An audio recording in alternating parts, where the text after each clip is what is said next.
सुभाषित सुत्तम।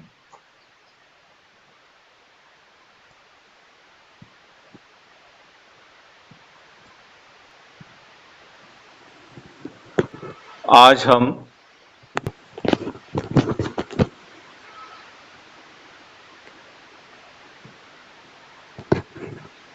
सुत्त निपात के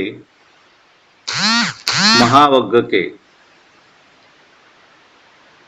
तीसरे सुत्त का अध्ययन करेंगे, जिसका नाम है सुभाषित सुत्तम।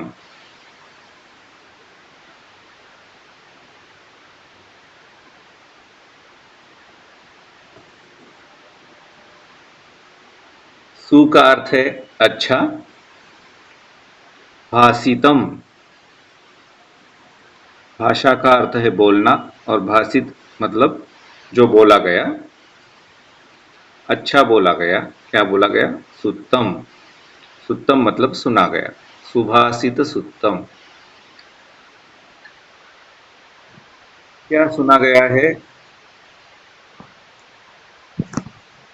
अच्छा बोलने के बारे में भगवान ने क्या सुनाया, इसके बारे में यह सूत्र है।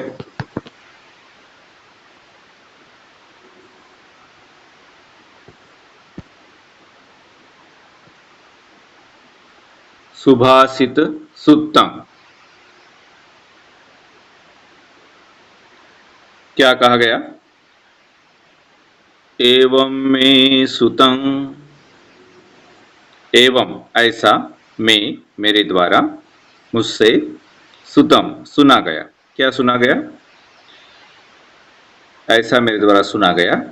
एकं समयं भगवा सावत्यं विहरि एतवने अनापिंडिकस आरामि। एक समय भगवान, एक समयं भगवान मतलब एक समय भगवान श्रावस्ती में विहार कर रहे थे। जेतवने, जेतवन नाम का जो उनका आश्रम था, वहां पर भगवान अनाथ पिंडिकस्य आरामे, जिसे अनाथ पिंडक नाम के एक बहुत बड़े व्यापारी ने दान दिया हुआ था, दान देने के बाद भी उसी के नाम से वह जाना जाता था।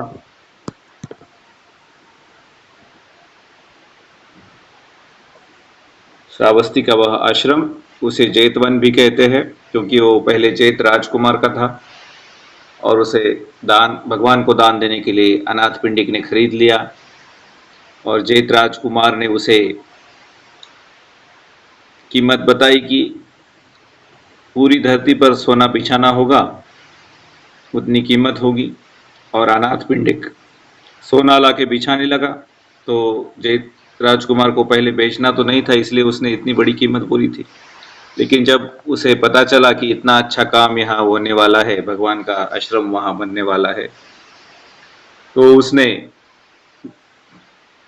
थोड़ी सी जो जमीन सोना बिछाने के बिना बची थी, वो दान दे दी। इसलिए उस आश्रम को जेतवन भी कहा जाता था और अनाथ पिंडिक का आराम भी कहा जाता था। तो ये जो श्रावस्ती शहर है, उत्तर प्रदेश में बलरामपुर के पास है, नेपाल सीमा वहां से नजदीक है। वहां पर भगवान विहार कर रहे थे।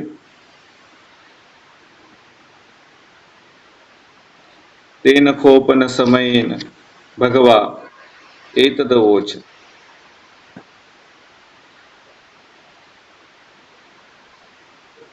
तो फिर उस समय भगवान ने यह कहा। क्या कहा?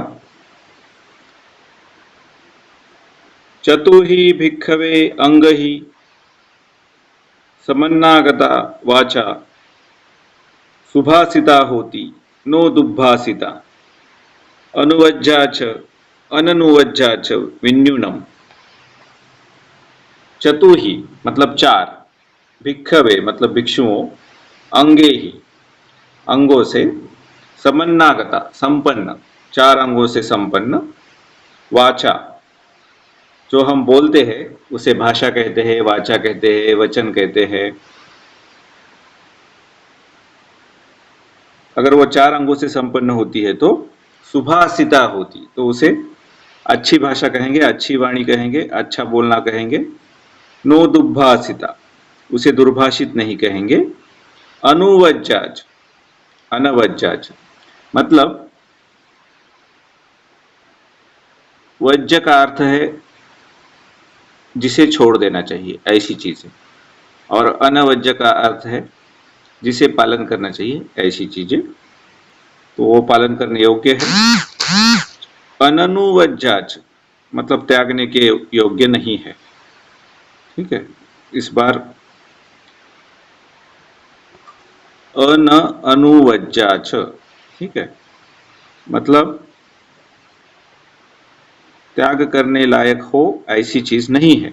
तो 2 बार एक आ गया, अनवज्जाच अननुवज्जाच। ठीक है, त्याग करने लायक नहीं है और त्याग करने लायक है ऐसी चीज नहीं है। च विन्यूनम, विन्यूनम मतलब जो विद्वान लोग हैं, जो पंडित लोग हैं, जो संत लोग हैं, जो अच्छे लोग हैं, ज्ञानवान लोग हैं, प्रज्ञावान लोग हैं, ऐसे लोगों के द्वारा त्यागने की चीज नहीं है, पालन करने की चीज है। क्या है? भगवान ने यह कहा, भिक्षुओं 4 अंगों से युक्त वचन सुभाषित होता है, न कि दुर्भाषित। विज्ञों के लिए यह निर्दोष होता है, न कि दोषपूर्ण नहीं है, दोष रहित है। कतमे ही चतुहि, कौन से 4 अंग है? इध भिक्खवे भिक्खु सुभाषितम एव भासति, नो दुर्भाषितं। धम्मं एव भासति, नो अधम्मं। पीयम एव भासति, नो अप्पीयम। सच्चम एव भासति, नो अलीकम। इध मतलब यहाँ, भिक्खवे भिक्षुओं, भिक्षु मतलब भिक्षु, सुभाषितम अच्छा बोलता है, एव भासति अच्छी वाणी बोलता है, नो दुर्भाषितम बुरी वाणी नहीं बोलता। धम्मं एव भासति धर्म की वाणी बोलता है, नो अधम्मम अधर्म की वाणी नहीं बोलता। प्रियम एव भासति प्रिय लोगों को अच्छा लगने वाला बोलता है, नो अप्रियम अप्रिय लोगों को बुरा लगने वाला नहीं बोलता।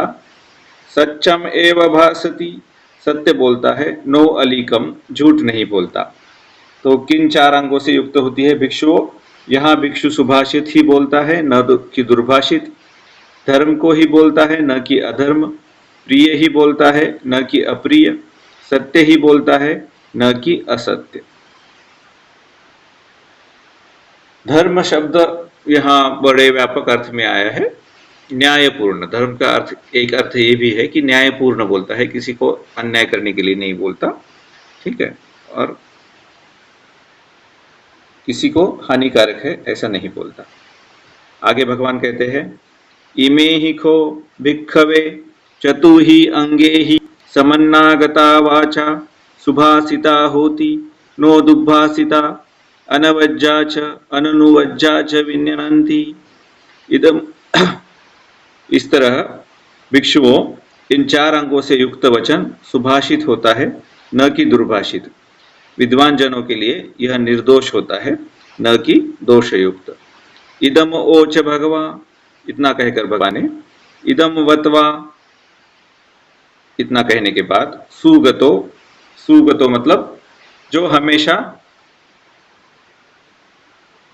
अच्छा चलते हैं, जिनकी चाल चलन अच्छी है, इसलिए भगवान को सुगतो कहा गया है कि उनकी चाल चलन अच्छी है, अच्छी ओर ही जाते हैं। अथा परम उसके बाद, एतदवोच ये कहा, सत्था सत्था मतलब शास्ता। भगवान हम सबके शास्ता है, उनकी शिक्षा का हम पालन करते हैं। शासन शिक्षा को कहा जाता है, और शास्ता जो शासन कराने वाला है, देने वाला है, उसे शास्ता कहा गया है। तो इतना कहकर भगवान ने, इतना कहने के बाद उस सुगत अच्छी चलन वाले भगवान ने और शास्ता ने हमें मतलब उन भिक्षुओं को ये कहा, सुभाषितम उत्तमम आहु संतो धम्मं भणे नाधम्मं तं द्वितीयं पीयं भणे नापीयं तं ततीयं सच्चं भणे नालिकं तं चतुत्थन्ति। तो एक गाथा में कहा गया, क्या कहा गया? सुभाषितम, अच्छा बोलना चाहिए।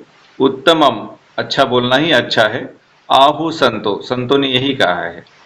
धम्मम भणे, धर्म पूर्वक बोले, न्याय पूर्वक बोले, हितकारक बोले, उसे धम्मम भणे कहा गया है। ना धम्मम तु द्वितीयम, दूसरी चीज ये है कि अधर्म की बात नहीं करे, अहितकारक बात नहीं करे, किसी के ऊपर अन्याय करने वाली बात नहीं करे, इस अर्थ में। पीयम भणे, दूसरों को अच्छा लगे ऐसी बात करे। ना पीयम तम ततीयम, यह तीसरा गुण है भाषा का कि प्रिय ही बोले, अप्रिय न बोले, दूसरे को बुरा लगने वाला, जिससे दूसरे को भय जागे, क्रोध जागे, नैराश्य जागे, ऐसी बात नहीं कहनी चाहिए। दूसरे को अच्छा लगे, उसका हित हो, वो सुखी हो, ऐसी ही बात करनी चाहिए। ये तीसरा गुण है। सच्चम भणे, और सत्य ही कहना चाहिए। नालिकम तम चतुत्थंती, झूठ नहीं बोलना चाहिए। अलिकम मतलब झूठ, नालिकम मतलब झूठ नहीं बोलना है। तम चतुत्थंती, यह चौथी बात है। इस प्रकार भगवान ने गाथा कही। क्या कहा? संतों ने सुभाषित को ही उत्तम वचन कहा है, धर्म को ही कहे, अधर्म को नहीं, यह दूसरा गुण है, अंग है। प्रिय वचन बोले, अप्रिय नहीं, यह तीसरा अंग है। सत्य बोले, असत्य नहीं, यह चौथा अंग है। तो इन चार गुणों से युक्त, इन चार अंगों से युक्त जो वाणी होती है, भाषा होती है, वचन होता है, वाचा होती है, बोली होती है, कहना होता है, वह सुभाषित है। उसके बाद क्या हुआ? अथको अयस्मा वंगिसो उठायासना एकम सचिवरम कत्वा एन भगवा तेनंजलिम प्रणामेत्वा भगवंतम एतदवोच पटिभाति मम सुगताति। अथ खो, अब खो मतलब सचमुच, आयस्मा आयुष्मान, आयुष्मान मतलब जिसका आयुष्य भी है।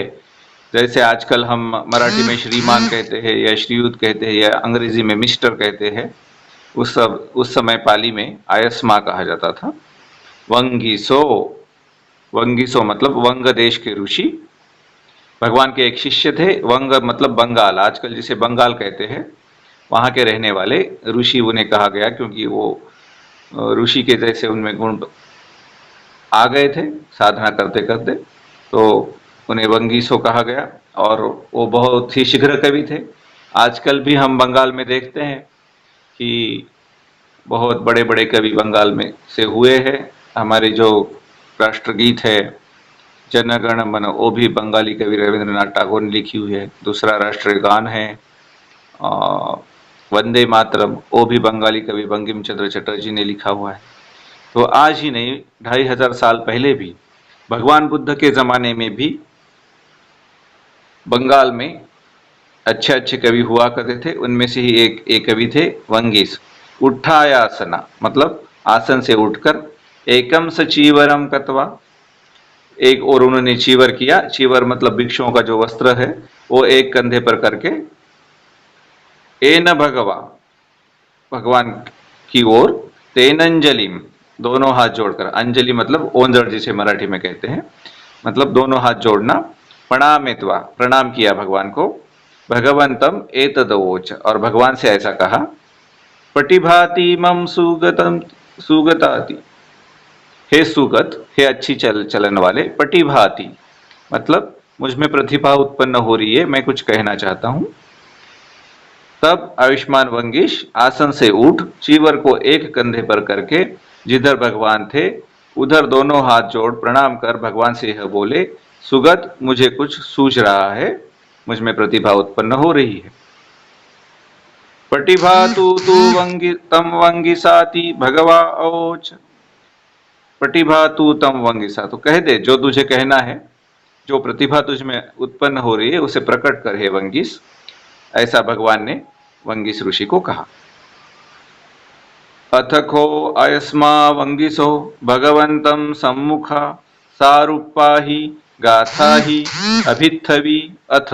अब खो सचमुच, अयस्मा आयुष्मान, वंगिसो वंगिस ऋषि, भगवंतम सम्मुखा भगवान के सामने खड़े होकर, सारूपा ही मतलब जो भगवान ने कहा था पहले उसके अनुकूल, इसलिए कहा गया है सारूपा ही समरूप, गाथा ही ऐसी ही गाथा कही, अभ्युत्थवी और मुंह से निकाली स्तुति की। क्या कहा आयुष्मान वंगिस ने, आओ सुनते हैं। आयुष्मान वंगिस कहते हैं, तमेव भासं भासेय यायत्तानन्न तापये परे च न विहिंसेय सावे वाचा सुभाषिता।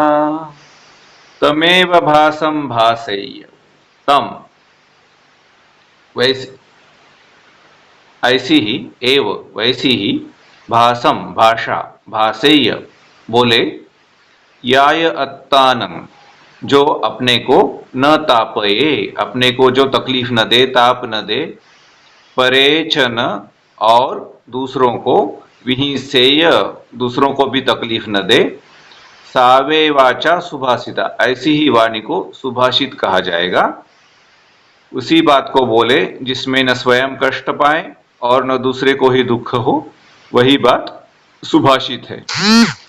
आगे कहते हैं आयुष्मान वंगिस, प्रियवाचम एव भासेय या वाचा पटिनंदिता यम अनादाय पापानि परे संभासते पीयम।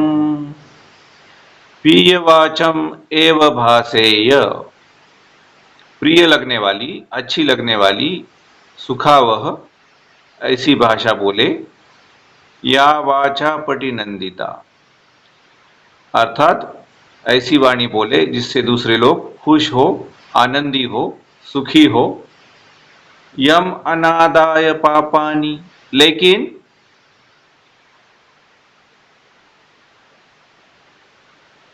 पाप वाली न हो। ठीक है, कुछ कुछ बातें ऐसी होती है जो सुनने वाले को तो अच्छी लगती है, लेकिन सुनने वाले का उससे कल्याण नहीं होता, सुनने वाले का उससे बुरा होता है। इसलिए आयुष्मान वंगिस ने यहां कहा है कि पाप भरी न हो, आपके मन में भी पाप न हो, सामने वाले मन में भी पाप न जागे आपके बोलने से, ऐसी वाणी होनी चाहिए। प्रिय जरूर हो लेकिन पाप जगाने वाली न हो, पाप कराने वाली न हो। परे संभासते पीयम, और दूसरों को प्रिय लगने वाली हो, ऐसी ही वाणी बोले। जो बात आनंदमयी हो उसी प्रिय बात को बोले, पापी बातों को छोड़कर दूसरों को प्रिय वचन ही बोले। सच्चम वे अमता वाचा एस धम्मो सनंतनो सच्चे अर्थे च धम्मे च आहु संतोपतिष्ठिता। सच्चम वे अमता वाचा, जो वाणी सत्य है वही अमृत वाणी है। ठीक है, या फिर जो अमृत वाणी है वही सत्य है, ऐसा भी कह सकते हैं। ठीक है, सच्चम वे अमता वाचा एस धम्मो सनातनो, यही धर्म सनातन है।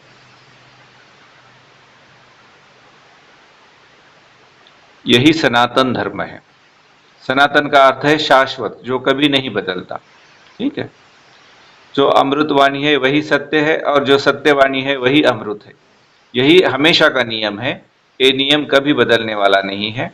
इस अर्थ में सनातनो अर्थात आज की भाषा में सनातन शब्द का प्रयोग यहाँ किया गया है।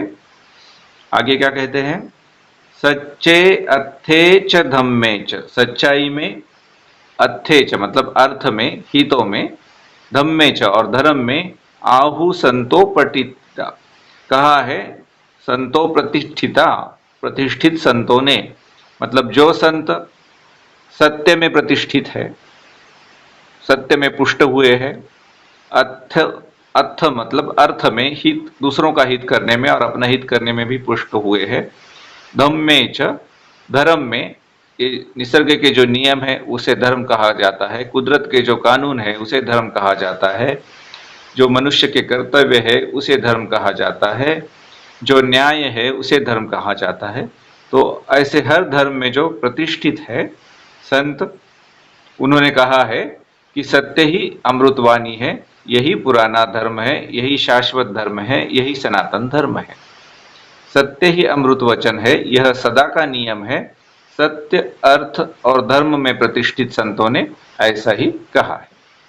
यम बुद्धो भासति वाचं खेम निब्बाणपत्तिया दुःखस्य अंतकिरियाय सावेवाचानम उत्तमाति। यम बुद्धो भासति वाचम, जो भगवान बुद्ध वाणी बोलते हैं, खेमम निब्बाण पत्तिया, वो क्षेम देने वाली है, मतलब हमारा अच्छा करने वाली है। निब्बाण पत्तिया, हमें निर्वाण को प्राप्त कराने वाली है। वाण कहते हैं जलने को, और निर्वाण करते हैं नहीं जलने को। अभी इस समय हमारा मन और शरीर किसी न किसी इच्छा के साथ जल रहा है और आत्मभाव के साथ चल रहा है। जब ऐसा क्षण आएगा कोई इच्छा मन में नहीं होगी और मन ही बंद हो जाएगा बिना इच्छा का, और शरीर से थोड़ी देर के लिए अलग हो जाएगा, तो उसे निर्वाण कहते हैं। और उस निर्वाण को प्राप्त करने के लिए जो वाणी बोली गई है, दुःखस्य अंत क्रियाय, जो दुख का अंत करने वाली है। सावे वाचानम, ऐसी वाणी क्या है? उत्तमाति, उत्तम है, अच्छी है। ऐसा वंगीश ऋषि ने कहा। भगवान बुद्ध जो कल्याण कर निर्वाण की प्राप्ति और दुख का अंत करने के लिए जो वचन बोलते हैं, वही वचनों में उत्तम है, ऐसा वंगीश ने कहा। सुभाषित सुत्त निठितम, यहाँ पर ये सुभाषित सुत्त समाप्त होता है। तो ऐसी ही वाणी बोलनी चाहिए जो कि अच्छी है, प्रिय है, सत्य है और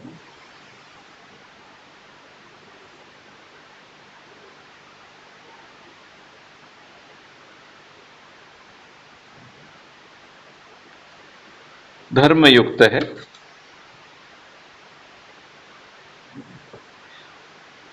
इस प्रकार भगवान ने अच्छी वाणी का वर्णन किया है। जो भगवान ने धर्म सिखाया उसे आर्य अष्टांगिक धर्म कहा गया, और आर्य अष्टांगिक धर्म में 8 अंग है, हम सब जानते हैं।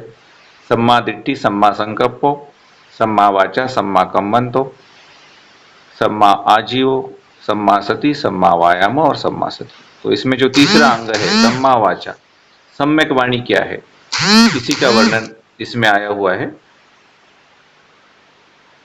यहाँ थोड़ा सा संक्षेप में आया हुआ है। और एक सूत्र है अभय राजकुमार सूत्र, उसमें भगवान ने थोड़े विस्तार से बताया है कि कौन सी वाणी बोलनी चाहिए और कौन सी वाणी नहीं बोलनी चाहिए। भगवान कहते हैं जो असत्य है, अहितकारी है तथा सुनने वाले के लिए अप्रिय अनचाही भी है, ऐसी वाणी तथागत नहीं बोलते। मतलब जो झूठा है, दूसरों का नुकसान करने वाला है और दूसरों को अच्छा लगने वाला भी नहीं है, ऐसी वाणी भगवान कभी नहीं बोलते। आगे कहते हैं जो सत्य है परंतु अहितकारी है तथा सुनने वाले के लिए अप्रिय अनचाही भी है, ऐसी वाणी तथागत नहीं बोलते। मतलब जो सच्चा भी है, सच्चा तो है लेकिन दूसरों का नुकसान कराने वाला है और दूसरों को अच्छा लगने वाला भी नहीं है, तो ऐसी वाणी भी तथागत नहीं बोलते। आगे क्या कहा गया? जो असत्य है और अहितकर है, फिर भले ही सुनने वाले के लिए प्रिय और मनचाही हो, ऐसी वाणी तथागत नहीं बोलते। मतलब जो झूठा है और दूसरे का नुकसान करने वाला है, लेकिन सुनने वाले को बड़ा अच्छा लगने वाला है, तो ऐसी वाणी तथागत नहीं बोलते, भगवान नहीं बोलते। आगे क्या कहा गया? जो सत्य है परंतु अहितकर है, फिर भले ही सुनने वाले के लिए प्रिय हो और मनचाही हो, ऐसी वाणी तथागत नहीं बोलते। मतलब कोई बात अच्छी नहीं है सुनने वाले के लिए, लेकिन उसे अच्छी लगने वाली है, उसका नुकसान कराती है लेकिन उसे अच्छी लगने वाली है और सच भी है, फिर भी उसका नुकसान न हो, इसलिए भगवान ऐसी वाणी नहीं बोलते। आगे क्या कहा गया? जो सत्य है पर हितकर है और सुनने वाले के लिए प्रिय और मनचाही है, ऐसी वाणी तथागत समयानुसार अवश्य बोलते हैं। मतलब जो सच्ची है, दूसरों का कल्याण करने वाली है और दूसरों को अच्छी लगने वाली भी है, ऐसी वाणी भगवान समय देखकर बोलते हैं। हाँ, असमय नहीं बोलते। असमय भी नहीं बोलना चाहिए, कभी भी कुछ भी नहीं बोलना चाहिए, चाहे सत्य हो, हितकर हो और सुनने वाले के लिए अच्छा भी हो, फिर भी समय देखकर बोलना चाहिए। आगे क्या कहा गया? जो सत्य है और हितकर, फिर सुनने वाले के लिए चाहे अप्रिय और अनचाही ही क्यों न हो, ऐसी वाणी तथागत समयानुसार अवश्य बोलते हैं। मतलब जो सत्य भी है और दूसरे का कल्याण करने वाली भी है, लेकिन सुनने वाले को उसे सुनकर अच्छा नहीं लगेगा, तो इसे भी समय देखकर बोलना चाहिए, ना कि असमय। तो एक एक उदाहरण लेके समझते हैं कैसे भगवान ने इसे बताया है।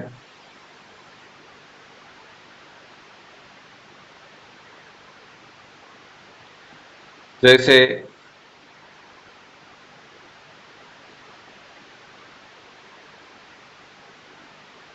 कोई चीज झूठी है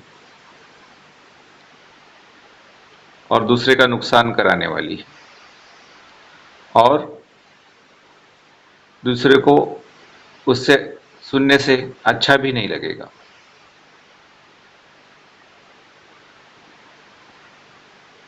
जैसे आजकल कोरोना का रोग चल रहा है और किसी के मन में आया कि मजाक किया जाए, और कोई कोरोना का टेस्ट करके आया और हमने उसे बोल दिया, मजाक मजाक में ही बोल दिया कि तेरा कोरोना टेस्ट पॉजिटिव आ गया। तो हो सकता है कि वो डर के मारे हार्ट अटैक उसे आ जाए, तो वो वाणी असत्य हो गई, अहितकारी हो गई और सुनने वाले के लिए अप्रिय, अनचाही भी हो गई। तो ऐसी वाणी कभी भी नहीं बोलनी चाहिए, चाहे मजाक में ही क्यों ना हो। ठीक है? जो झूठी है, दूसरे का नुकसान करने वाली है और दूसरों को अप्रिय भी है, अच्छी लगने वाली नहीं, ऐसी वाणी मजाक में भी नहीं बोलना चाहिए। फिर भगवान कहते हैं जो सत्य है परंतु अहितकारी है तथा सुनने वाले के लिए अप्रिय, अनचाही भी है, ऐसी वाणी तथागत नहीं बोलते।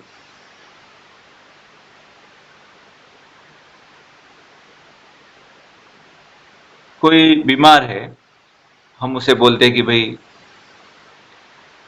धीरज रख,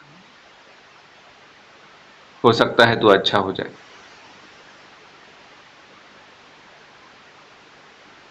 और कोई आके कह दे कि ये क्या अच्छा होगा, ये तो मरने वाला है, मैं तो सच बोल रहा हूं, सच बोलने में क्या बुराई है, तो ये बात भी ठीक नहीं। केवल सच है इसलिए किसी का नुकसान कराने वाली और किसी को दुख पहुंचाने वाली वाणी नहीं बोलनी चाहिए। जैसे कोई किसी के सामने से गाय चली गई और